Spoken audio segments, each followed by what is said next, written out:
The Galactic Council chambers had never been so quiet. Ambassador Elena Rodriguez stood at the center of the vast circular hall, her hands steady despite the weight of 3 billion human souls resting on her shoulders. Around her, representatives from 47 different species watched with expressions ranging from disgust to barely contained rage. The Zephyrian delegate, his crystalline form pulsing with angry red light, broke the silence first.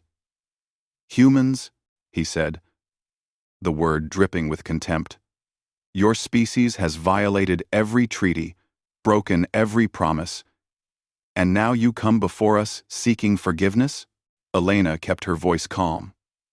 "We come seeking understanding. What happened at the Kepler station was an act of barbarism." The Thrakari ambassador's 6 arms gestured wildly. His insectoid features twisted in fury. "You destroyed an entire research facility. Thousands of innocent beings died because of human recklessness." The accusations flew like weapons across the chamber. Elena had heard them all before, had lived with them for the past 6 months since the incident. The humans had been exploring experimental faster-than-light technology, pushing boundaries that other species had deemed too dangerous. When the prototype drive had catastrophically failed, it had taken the nearby Kepler research station with it, along with every soul aboard. "The explosion was an accident," Elena said, her voice carrying across the vast space. "Our scientists miscalculated the quantum resonance field. We never intended." Intent matters little when the result is mass murder," interrupted the Valdorian representative, her elegant blue features hardened with anger.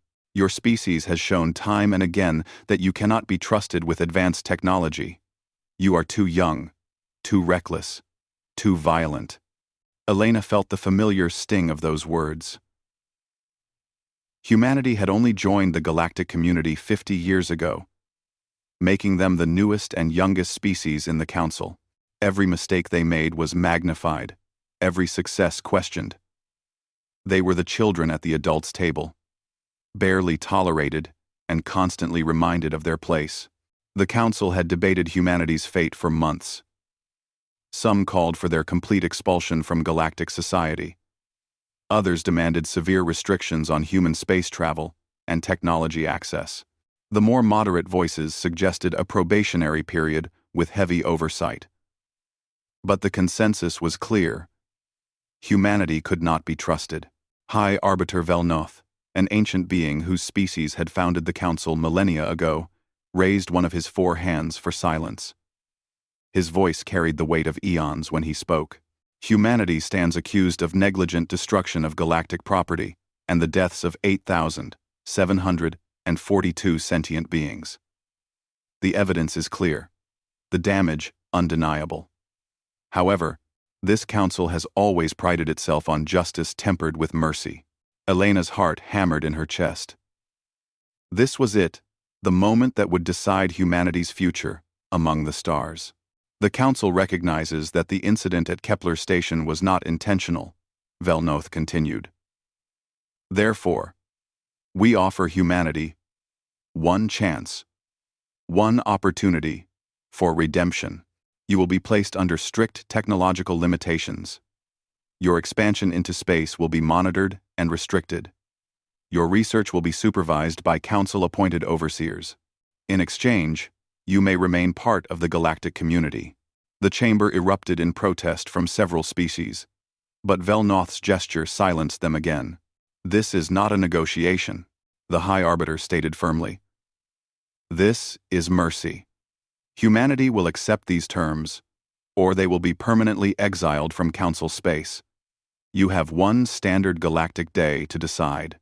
Elena bowed deeply, fighting back tears of relief and humiliation.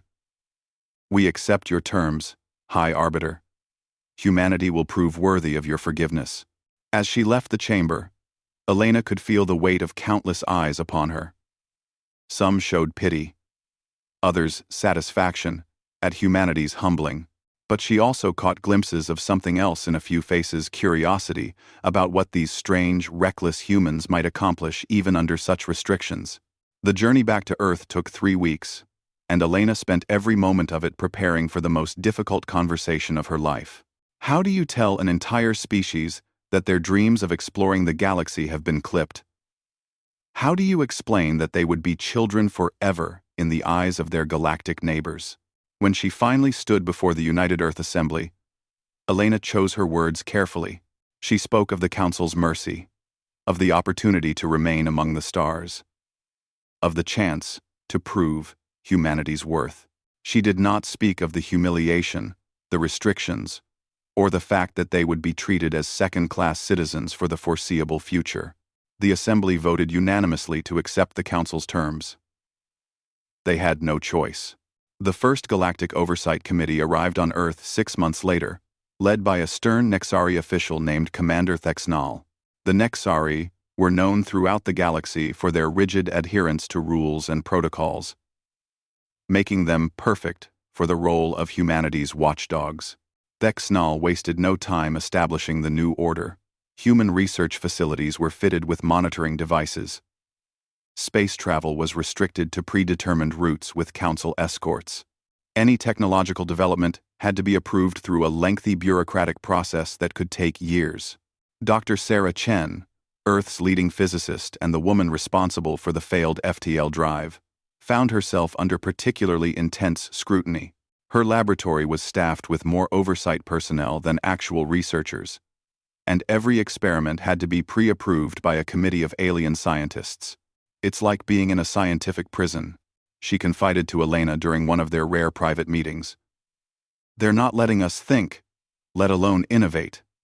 How are we supposed to prove ourselves worthy if they won't let us try?" Elena understood her frustration, but she also understood the delicate position humanity found itself in. "We have to be patient, Sarah. We made a mistake, a terrible one. Now we have to earn back their trust. At this rate, it'll take centuries," Sarah muttered. She was probably right, but Elena kept that thought to herself. The restrictions went beyond just science and technology. Human art, music, and literature were subject to review before being shared with other species. Cultural exchange programs were heavily monitored. Even casual interactions between humans and other galactic citizens were discouraged. Captain Marcus Webb, a veteran of the early human exploration missions, found his ship grounded indefinitely. The Times Starbound Pioneer Asterisk, which had been one of the first human vessels to establish trade routes with alien worlds, now sat in dock, while Webb watched newer Council ships take over the routes he had pioneered. "They're erasing us," he told his first officer, Lieutenant Commander Sarah Okafor, as they watched a Zephyrian transport ship land in the berth that had once been theirs. "Slowly but surely, they're making us irrelevant." Sarah nodded grimly. "The question is, what do we do about it?" It was a question that more and more humans were asking as the months turned into years. The initial gratitude for the Council's mercy was fading, replaced by a growing frustration with their circumstances. Humanity had always been defined by their drive to explore, to push boundaries, to reach for something greater. Now they found themselves caged, their wings clipped, their ambitions leashed. But humans, Elena was beginning to realize, were not a species that stayed down for long. The first signs of what would later be called the Quiet Revolution began in the most unlikely places. Dr. Chen, working within the constraints of her monitored laboratory, began developing new approaches to old problems. Unable to work on advanced propulsion systems, she turned her attention to improving basic technologies, better life support systems, more efficient power generators, improved communication arrays. The Oversight Committee saw these projects as harmless busy work, barely worth their attention. They had no way of knowing that Sarah was laying the groundwork for something much larger. Captain Webb, grounded from active duty, started teaching at the newly established Galactic Relations Academy. His courses on alien cultures and first contact protocols became incredibly popular among young humans eager to understand their new reality. But Webb was teaching them something more than just diplomatic courtesy. He was teaching them how to read people, how to understand motivations, how to find opportunities where others saw only obstacles. Elena herself found ways to turn humanity's restrictions into advantages. During council sessions, she made it a point to be helpful, offering human assistance with problems that other species were too proud to ask for help with directly. Humans, after all, had nothing left to lose and everything to prove. When the agricultural world of Novaris faced a crisis with crop failures, Elena quietly suggested that human farming techniques developed over millennia of working with difficult soils and harsh conditions might be useful. The Novarian government, desperate for solutions, agreed to a small pilot program. The human agricultural specialists who arrived on Novaris were surprised to find themselves welcomed with genuine warmth. The Novarians, a gentle species of plant-like beings, cared nothing for galactic politics or humanity's reputation. They cared only about saving their crops and feeding their people. Working together, the humans and Novarians developed new hybrid growing techniques that not only saved the failing crops, but increased yields by 30%. Word of the success spread quietly through agricultural communities across Council space. It was the beginning of something the Council had never anticipated: humans proving their worth not through grand gestures or technological marvels, but through simple competence and willingness to help. Dr. Elena Vasquez, a human xenobiologist working under Council supervision, made an unexpected discovery while studying viral samples from the Outer Rim. A new pathogen was spreading among several species, and the Council's best scientists were struggling to understand it. Elena's approach, shaped by humanity's long history of dealing with pandemics, proved crucial in identifying the virus's transmission method and developing effective containment protocols. The Zephyrian delegate who had once called humans barbaric found himself personally thanking Elena when her research prevented an outbreak on his homeworld. These small victories didn't erase the larger restrictions or change humanity's status, but they began to shift perceptions. Some species started to see humans not just as reckless newcomers, but as potentially valuable allies. However, not everyone in the Council was pleased with these developments. A faction led by the hegemony of Krell, a militaristic species that had long advocated for humanity's complete expulsion, watched these growing connections with increasing alarm. "The humans are using our mercy against us," declared Warlord Cressus Tar during a closed council session. "They seek to infiltrate our society, to make themselves indispensable, so we cannot remove them later." This is exactly the kind of cunning manipulation we should expect from such a deceptive species. High Arbiter Velnoth listened to these concerns with the patience of his advanced age. "The humans are fulfilling their obligations under our agreement. They work within our restrictions and provide aid when requested. What would you have us do? Punish them for being helpful? I would have us remember why we restricted them in the first place," Crestar replied. "They are dangerous. Their recklessness at Kepler Station was not an aberration, it is their nature.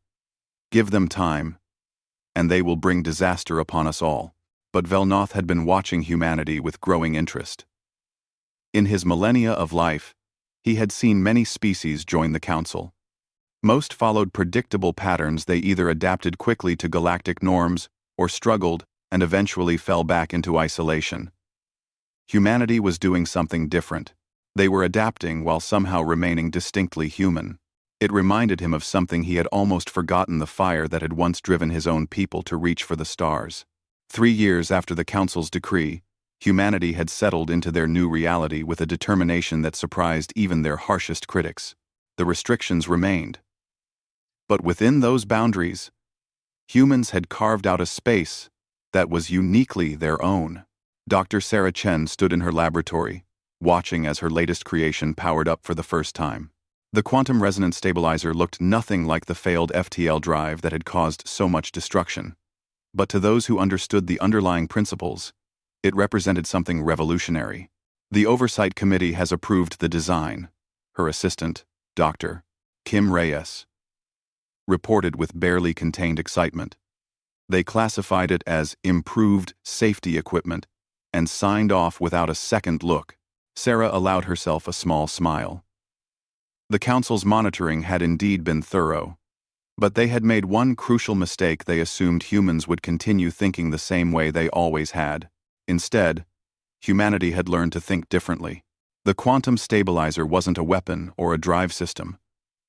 On the surface, it was exactly what the paperwork claimed, a safety device designed to prevent the kind of cascade failure that had destroyed Kepler Station. But Sarah knew its true potential.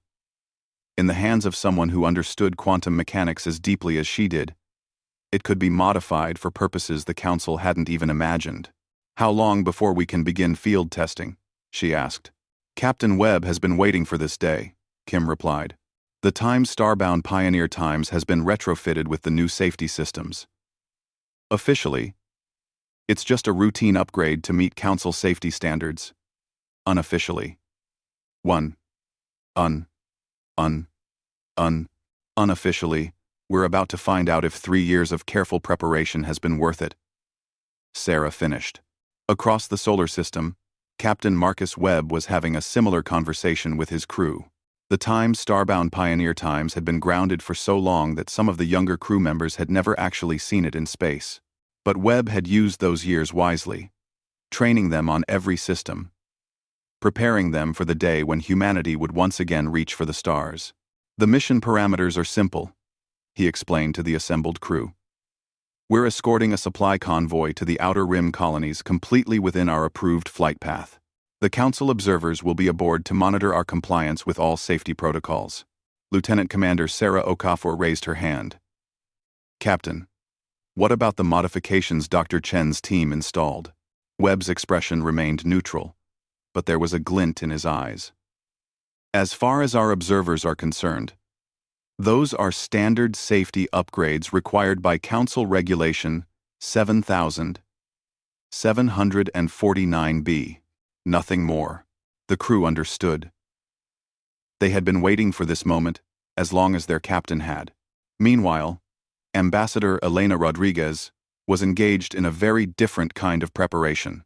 The annual Galactic Peace Summit was approaching, and for the first time since the Kepler incident, humanity had been invited to participate in the ceremonial events, rather than just observing from the sidelines.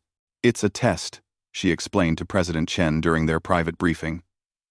"High Arbiter Velnoth is giving us a chance to show that we can be trusted with greater responsibilities. If we prove ourselves at the summit, it could lead to a relaxation of some restrictions." President Chen nodded thoughtfully. "And if we fail? Then we'll be lucky if we don't lose what little freedom we have left," Elena replied honestly.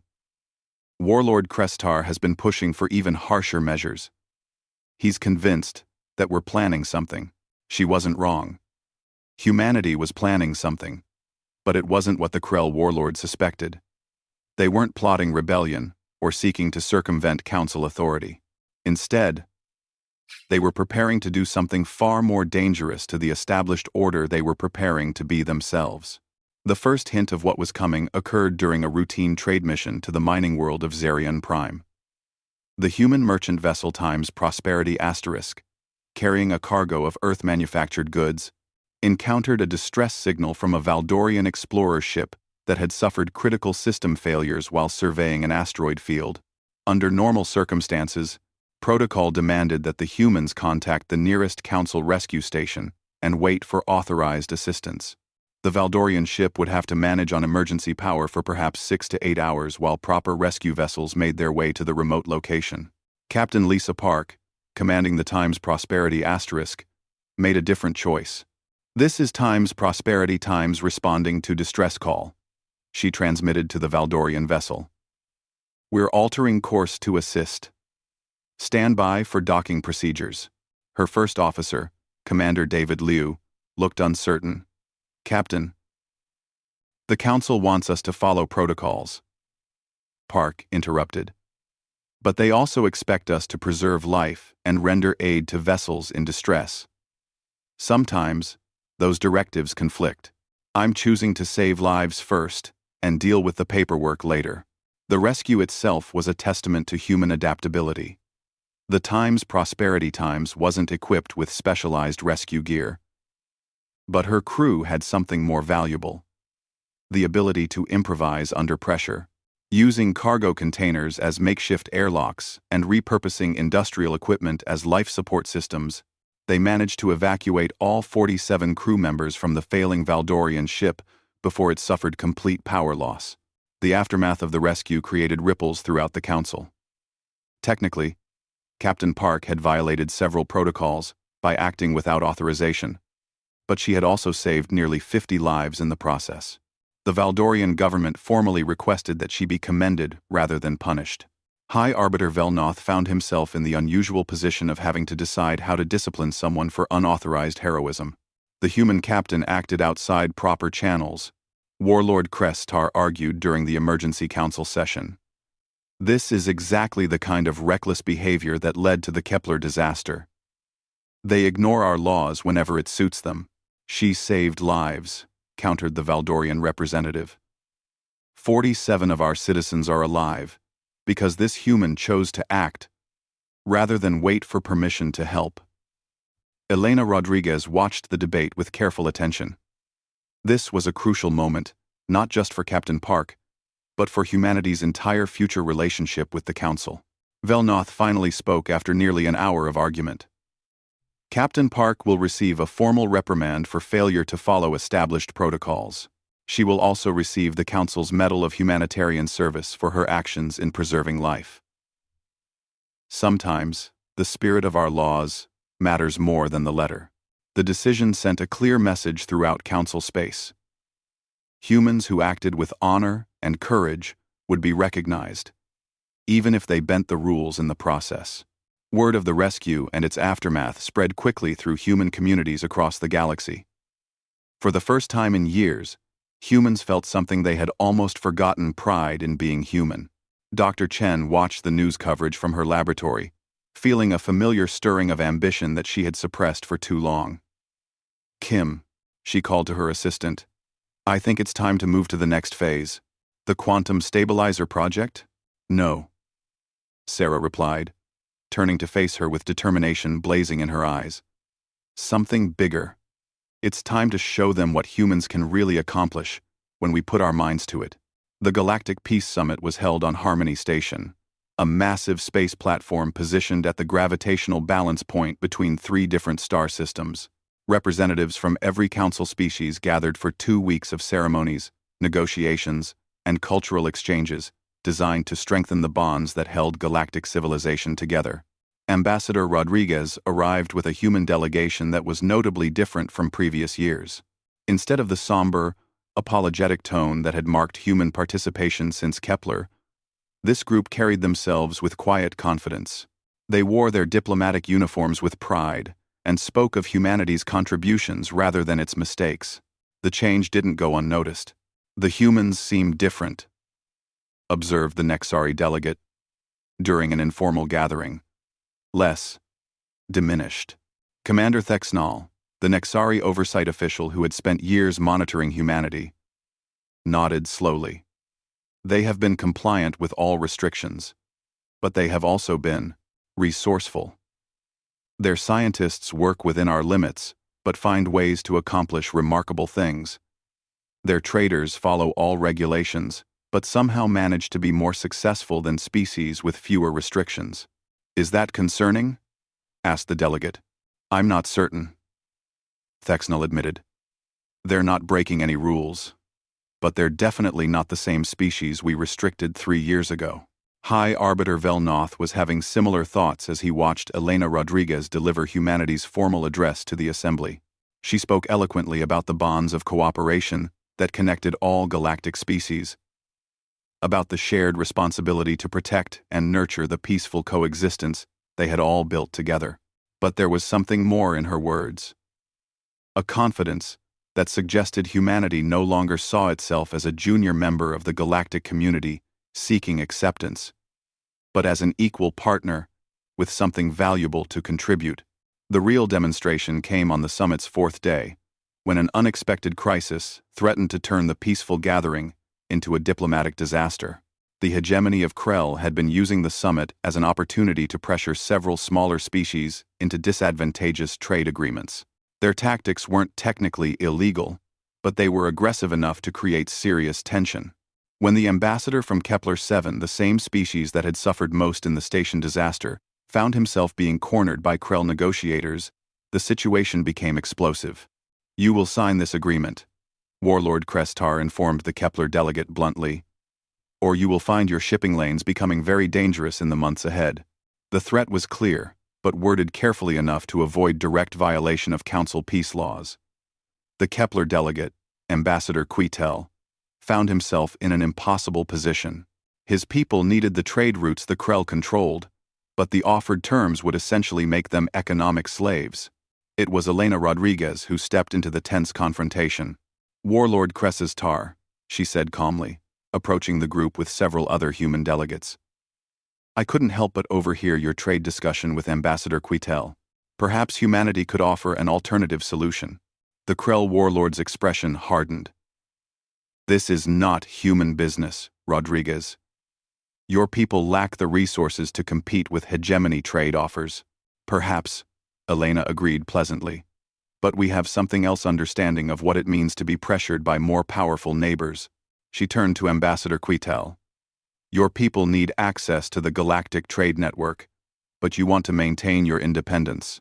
Humanity has recently established new supply chains that could serve your needs without requiring exclusive agreements with any single power."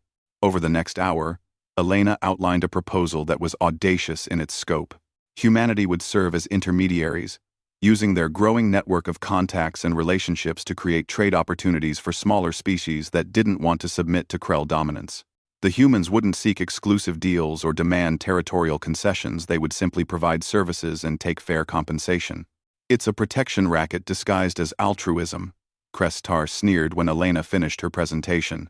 "Actually," said Ambassador Quitel slowly, "it sounds like exactly what we need." Quote, said, "The announcement that humanity would be establishing the Galactic Cooperative Trade Network sent shockwaves through the Council. Suddenly, the species that had been restricted and monitored for years was positioning itself as a major economic player. But the real surprise came when High Arbiter Velnoth publicly endorsed the proposal. "The humans have demonstrated that they understand the principles upon which the Council was founded," he announced during the summit's closing ceremony. "They offer cooperation instead of domination, partnership instead of exploitation. This is precisely the kind of initiative we should encourage." Warlord Krestar was furious. But there was little he could do. The proposal was entirely legal and had been crafted with careful attention to Council law. More importantly, it had strong support from many of the smaller species who had felt increasingly pressured by Krell expansion. As the summit concluded, Elena Rodriguez found herself thinking about the strange journey humanity had taken. 3 years ago, they had been pariahs, barely tolerated, and heavily restricted. Now they were emerging as champions of the very principles the Council claimed to represent.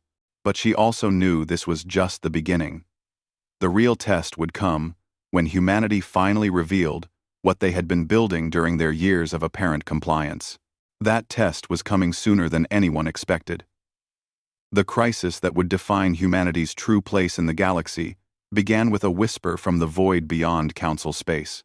Dr. Sarah Chen was reviewing quantum resonance data in her laboratory when the first anomalous readings appeared on her screens. After 3 years of careful work within Council restrictions, she had developed an intuition for the subtle patterns that others missed. What she saw now made her blood run cold. "Kim, run a level 5 diagnostic on the outer rim monitoring stations," she called to her assistant. "I'm seeing quantum signatures that shouldn't exist." Dr. Kim Reyes pulled up the data feeds from the automated sensor networks that ringed Council space. "Everything looks normal to me, Sarah. Standard background radiation. No unusual energy spikes." But Sarah was looking deeper, using techniques that the Council Oversight Committee had never bothered to understand. Hidden beneath the normal readings, she could detect the faint traces of something approaching from the dark space between galaxies. Something vast and hungry, and utterly alien. "Contact Ambassador Rodriguez immediately," she ordered, her voice tight with urgency. "Tell her we need an emergency meeting with the Council." And Kim used the priority channels. "This can't wait for normal diplomatic procedures." Elena Rodriguez received the message while reviewing trade agreements for the Galactic Cooperative Network. In the 6 months since the Peace Summit, Humanity's new economic initiative had exceeded all expectations. 17 species had joined the network, creating trade relationships that bypassed traditional power structures. The hegemony of Krell was losing influence with each passing week, and Warlord Cress's Tar was becoming increasingly desperate to reassert control. But Elena recognized the urgency in Sarah's message. She had worked with the brilliant physicist long enough to know that Sarah Chen didn't panic easily. The emergency council session was held within hours of Elena's request. High Arbiter Velnoth listened carefully as Dr. Chen presented her findings to the assembled delegates. The quantum signatures indicate a massive fleet approaching from extragalactic space, Sarah explained, her presentation displaying complex energy patterns that meant nothing to most of the audience. Based on the distortion patterns, I estimate approximately 10,000 vessels of unknown configuration. Impossible, scoffed the Zephyrian delegate. Our long-range sensors would have detected any such fleet months ago. Your sensors are designed to detect known technologies, Sarah replied patiently. These ships appear to use propulsion systems that operate on entirely different principles. They're essentially invisible to conventional detection methods. Commander Thexnal, the Nexari oversight official, stood to address the council. With respect, High Arbiter, I have been monitoring human scientific activities for 3 years. Dr. Chen's laboratory has no equipment capable of detecting what she claims to have found. Sarah's smile was grim. That's because I'm not using equipment, Commander. I'm using mathematics. The next hour was spent in heated debate, as Sarah attempted to explain her theoretical framework to a council that had grown comfortable with their technological superiority. Most delegates dismissed her warnings as human paranoia or attention-seeking behavior. It was High Arbiter Velnoth who finally called for order. Dr. Chen, assuming your calculations are correct, how long do we have before this alleged fleet arrives?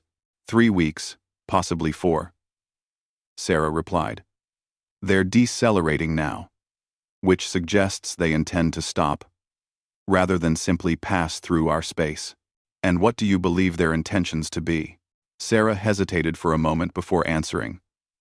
Based on the energy patterns, I believe they're strip mining fleets. They consume everything in their path. Planets, stars, entire solar systems. They turn matter into energy to fuel their continued expansion across the universe.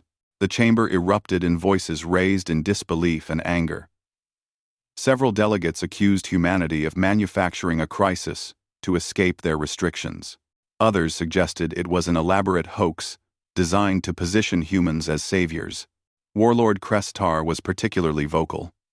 This is exactly what I warned you about, he declared. The humans create a fictional threat, then conveniently offer to help solve it.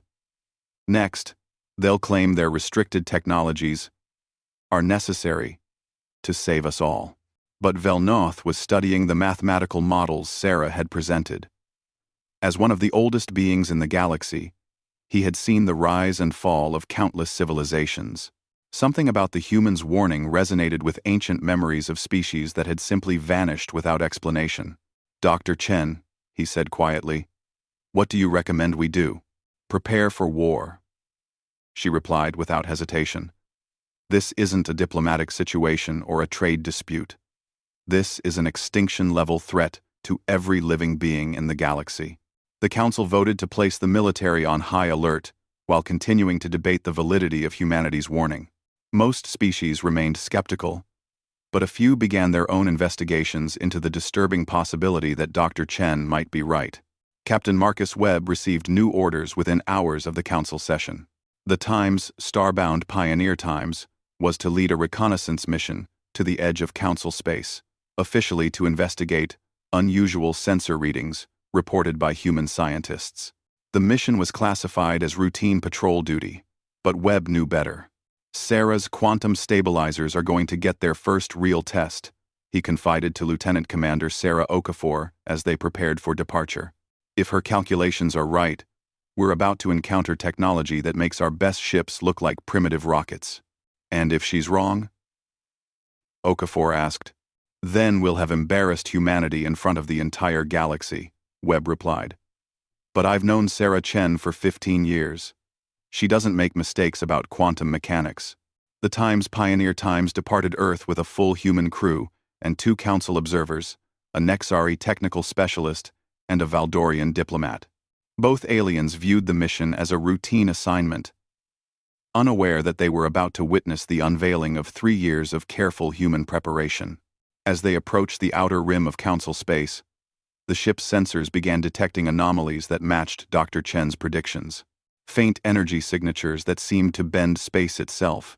Distortions that suggested massive objects moving at impossible speeds.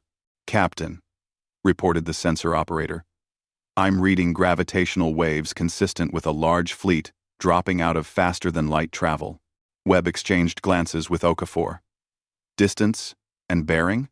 Approximately 50 million kilometers beyond the edge of our space. Captain, they're big." The first visual contact with the Devourer fleet sent shockwaves through every species in the galaxy. The alien vessels were unlike anything in Council databases. Massive, organic-looking structures that seemed to pulse with their own internal light. Each ship was the size of a small moon, and there were thousands of them arranged in perfect geometric formations. "By the ancestors," whispered the Valdorian observer, his elegant features pale with fear. "What are those things?" Webb was already transmitting the visual data back to Council space when the lead alien vessel began to broadcast. The message was simple, translated automatically by the ship's computers. "Surrender your worlds. Resistance will only delay the inevitable consumption." The Devourer fleet didn't wait for a response. Long-range sensors detected smaller vessels breaking away from the main force, heading toward the outermost Council colonies at speeds that defied conventional physics. "Captain," the Nexari observer said urgently, "we must return to Council space immediately. The military needs to be warned." But Webb was studying his displays with growing understanding. "No, Commander Thexnal. We're going to do something else. Something the Council would never approve of." He turned to his communications officer. "Send a coded message to Dr. Chen. Tell her it's time for the Phoenix Protocol." SS. That is one coded it. Back on Earth, Sarah Chen received Webb's message with a mixture of excitement and terror. The Phoenix Protocol represented everything humanity had been working toward during their years of restriction, technologies and tactics that pushed the boundaries of what was possible while staying technically within Council law. "Initialize all quantum stabilizers," she ordered her team. "Begin emergency modification of every human ship in the fleet. And contact Ambassador Rodriguez, tell her we're about to reveal what humanity has really been doing for the past 3 years." Elena Rodriguez stood before an emergency session of the Council, knowing that the next few minutes would determine whether humanity would be seen as saviors or traitors. "Honored delegates," she began, "the threat Dr. Chen warned about is real and immediate. The Devourer fleet has begun attacking our outer colonies. Conventional weapons and shields are proving ineffective against their technology." Warlord Krestar rose angrily. "Then we will die with honor rather than trust human treachery. This entire crisis was manufactured by your species." 2. His words were cut short as emergency broadcasts began flooding the chamber. Reports from the outer rim painted a picture of devastation that no one could have imagined. Entire worlds were being consumed, their mass converted to energy to fuel the alien fleet's continued advance. "The Devourers will reach the core worlds within days," Elena continued, her voice steady despite the chaos around her. "Our current military response is insufficient, but humanity has been preparing for this possibility." She activated a holographic display showing the true extent of human activities over the past 3 years. While the Council had been monitoring their compliance with restrictions, humans had been secretly developing new technologies, building hidden facilities, and creating weapons systems that existed in the gray areas between banned and permitted research. "You've been violating the treaty," accused the Zephyrian delegate. "We've been preparing to defend the galaxy," Elena replied firmly. "Every system we've developed operates within the letter of Council law. We found ways to accomplish what was necessary without breaking the restrictions placed upon us." High Arbiter Velnoth studied the display with ancient eyes that had seen the rise and fall of civilizations. "What are you proposing, Ambassador Rodriguez?" "Partnership," Elena said simply. "Remove the restrictions on human military technology. Allow us to retrofit Council ships with our quantum stabilizers and new weapon systems. Give us the authority to coordinate the defense against the Devourers. In return, humanity will share every technology we've developed, holding nothing back." "And if we refuse?" Crestar demanded. Elena's expression hardened. "Then, you'll face the Devourers with conventional weapons and tactics that have already proven useless. And when they've consumed everything you've built over millennia, humanity will withdraw to our own space and prepare our own defense." The debate that followed was fierce and desperate. Some delegates argued that humanity couldn't be trusted with unlimited military authority. Others pointed out that conventional defenses had already failed catastrophically at 3 different colonies. It was the arrival of Captain Webb's final transmission that ended the arguments. The Time's starbound Pioneer Times had remained at the edge of Council space, monitoring the Devourer advance and transmitting tactical data. What they had discovered changed everything. "The alien ships regenerate," Webb reported, his image flickering on the chamber's main screen. "Conventional weapons damage them temporarily, but they repair themselves within minutes. Worse, they're learning from each attack, adapting their defenses in real time. At current rates of adaptation, our entire fleet will be useless within 72 hours. "Captain Webb," High Arbiter Velnoth said gravely, "what is your tactical assessment?" "Without new technologies and tactics, the galaxy falls within 2 weeks, Webb replied bluntly. "The Devourers aren't just militarily superior, they're evolutionarily superior. They've consumed thousands of other galaxies using the same methods. We're not their first rodeo." The silence that followed was deafening. Finally, Velnoth spoke the words that would reshape galactic civilization. "Emergency Resolution 1 Alpha is hereby enacted. All restrictions on human, military, and scientific activities are suspended for the duration of this crisis. Ambassador Rodriguez. Humanity is authorized to take whatever actions are necessary to defend Council space." Elena bowed deeply, but there was no satisfaction in the moment, only the weight of enormous responsibility. "We won't let you down, High Arbiter." The transformation that followed was unlike anything the galaxy had ever witnessed.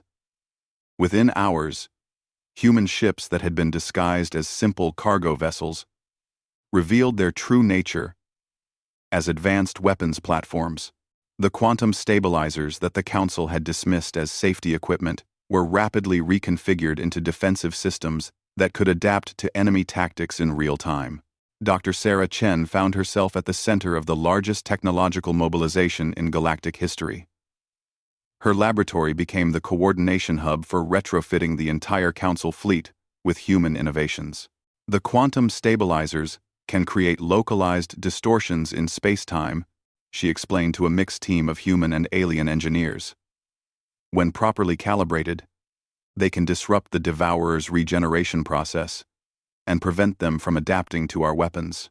The Nexari engineer, Commander Thexnal, studied the technical specifications with growing amazement.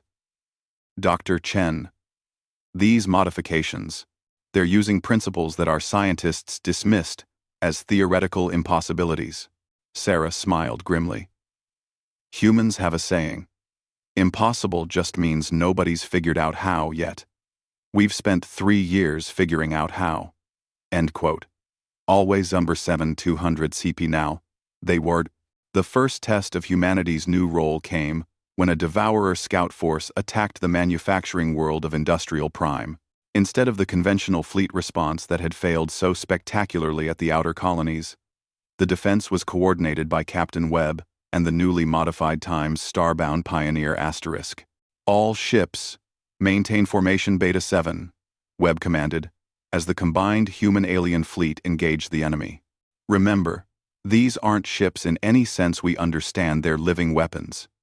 Fight them like you would fight a predatory animal." The battle was unlike anything in recorded galactic history. Human tactical doctrine emphasized mobility and unpredictability over the rigid formations that had dominated Council military thinking for centuries. Ships darted in and out of engagement range, striking from unexpected angles and withdrawing before the Devourers could adapt their defenses. The quantum-modified weapons proved devastatingly effective. Instead of trying to overpower the alien vessel's defenses, they disrupted the fundamental processes that allowed the Devourers to regenerate and adapt. For the first time since the invasion began, Council forces were winning. But the real revelation came when Ambassador Quitel, the Kepler-7 delegate who had been among the first to support humanity's trade network, made an unexpected discovery about the Devourers' true weakness. They're not just consuming matter for energy, he reported excitedly. They're consuming information, the accumulated knowledge and culture of every species they encounter. That's why they're so effective at adaptation. They literally incorporate the tactical knowledge of their victims into their own capabilities. Elena Rodriguez saw the implications immediately, which means they're vulnerable to tactics they've never encountered before. Strategies from species they've never fought. Exactly, Quitel confirmed. And humanity is the newest species in the galaxy. The Devourers have no data on human tactical thinking or technological approaches. The revelation sparked a complete reorganization of the galactic defense. Instead of treating the crisis as a conventional military campaign, it became a cultural exchange program on a massive scale. Human commanders worked with alien tacticians to develop hybrid strategies that combined the best of both approaches while remaining completely unpredictable to an enemy that relied on adaptation. The Valdorian naval tradition of elegant, flowing ship movements merged with human aggressive tactics to create a fighting style that was both beautiful and deadly. Zephyrian crystalline technology, integrated with human quantum systems, produced weapons that operated on multiple dimensional levels simultaneously. Even the hegemony of Krell, led by the grudging warlord Kress-Tar, found their rigid military discipline enhanced by human improvisational skills. The combination proved particularly effective against Devourer command vessels, which relied on predictable hierarchical communications. "I still don't trust them," Kress-Tar confided to his aide after a successful joint operation against a Devourer staging area. "But I cannot argue with their results. These humans fight like no species I've ever encountered. They treat warfare as if it were an art form, rather than a science." The tide of war began to turn as the combined fleet pushed deeper into Devourer-held territory. Each victory taught the Galactic Alliance new lessons about cooperation and the power that came from combining different approaches to the same problems. But the real test came when the Alliance discovered the location of the Devourer home base, a massive construct built from the consumed matter of an entire solar system. The structure was so large it had its own gravitational field, and it was defended by the most advanced Devourer vessels ever encountered. "It's a fortress that's larger than most star systems," Captain Webb reported after the initial reconnaissance mission. "Our combined fleet would be outnumbered 1,000 to 1, and that's assuming we could even get past their outer defenses." Elena Rodriguez studied the tactical projections with growing determination. This wasn't just a military problem, it was a test of everything humanity had learned about cooperation and trust during their years of restriction. "We're not going to attack it," she announced during the strategy session. "We're going to do something the Devourers have never encountered in all their eons of consuming other galaxies. We're going to make them an offer." The plan that emerged was audacious beyond anything anyone had imagined. Instead of trying to destroy the Devourer home base, the Galactic Alliance would attempt to communicate with the entities that controlled it. Not to negotiate surrender or terms of coexistence, but to offer something the Devourers had never been given before: a choice. Dr. Chen worked frantically to modify the quantum communication arrays for the most important transmission in galactic history. "The message has to be encoded in a way that bypasses their automatic adaptation systems," she explained. "If they interpret it as an attack, they'll just absorb the information and use it against us." The message, when it was finally transmitted, was simple and direct. "We know what you are. You consume information and matter to fuel your expansion across the universe. But we offer you something you've never encountered: voluntary cooperation. Our species have chosen to work together rather than compete for resources. We can show you how to grow without consuming.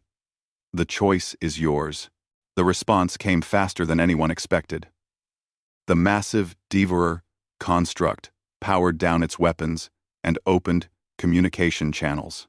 The voice that spoke was unlike anything any species had ever heard, ancient beyond measure, weary with eons of consumption. We have consumed 1,000,000 galaxies. The Devourers replied. In all that time, no species has ever offered cooperation instead of resistance. Why do you trust us with such an offer? Elena Rodriguez smiled as she composed humanity's final answer. Because 3 years ago, our own mistakes nearly destroyed us. But instead of casting us out, the galaxy chose to forgive us and give us a chance to prove ourselves worthy. We're simply extending the same grace to you. What followed changed the fundamental nature of galactic civilization. The Devourers, given a choice for the first time in their existence, chose to become partners rather than parasites. Their vast knowledge of the universe, accumulated from countless consumed species, was shared freely with the Galactic Council. In return, they learned something they had never experienced, the exponential growth that comes from cooperation rather than consumption. Working together, the combined civilizations began expanding into new dimensions of existence, exploring possibilities that none of them could have achieved alone. Years later, Ambassador Elena Rodriguez stood once again in the council chambers, but this time she wore the insignia of the Galactic Alliance Secretary General. The restrictions on humanity had not just been lifted, they had become irrelevant, as humans took their place as full partners in a civilization that spanned multiple galaxies. High Arbiter Velnoth, now even more ancient but still serving as the Council's wisdom keeper, approached her after the session. Do you ever regret the path that brought us here? He asked.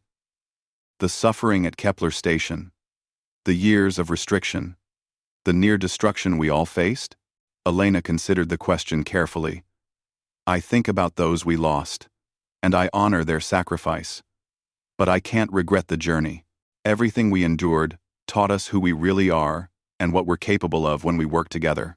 She gestured toward the great viewing port that showed the bustling space lanes around Harmony Station, now expanded to accommodate vessels from 17 different galaxies.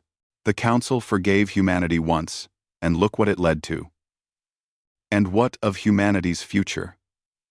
Velnoth inquired. Your species has finally proven itself worthy of any trust the galaxy can offer. Elena smiled, thinking of the exploration ships already heading toward new galaxies, carrying mixed crews of dozens of species working together to push the boundaries of what was possible. Our future is the same as it's always been, she replied. We reach for the stars. We make mistakes. We learn from them. And we try to do better. The only difference now is that we're not doing it alone. In her laboratory, Dr. Sarah Chen was already working on the next generation of technologies that would carry the Galactic Alliance into realms of existence that still lay beyond imagination. The quantum principles she had discovered during humanity's darkest hour were now opening doorways to dimensions where thought itself could reshape reality. Captain Marcus Webb commanded the newest addition to the Alliance fleet, the Times, Unity *, a vessel that incorporated the best technologies and wisdom from every known species. His crew included beings that had once been humanity's harshest critics, now working alongside humans to explore the infinite possibilities that awaited them. And somewhere, in the vast reaches of space, former Devourer constructs were being transformed into vessels of exploration and discovery, carrying the combined knowledge of 1,000,000 consumed civilizations toward new adventures that none of them could have imagined alone. The galaxy had forgiven humanity once. In return, humanity had shown them all what forgiveness could truly accomplish when given to those willing to earn it. The stars, it turned out, were just the beginning.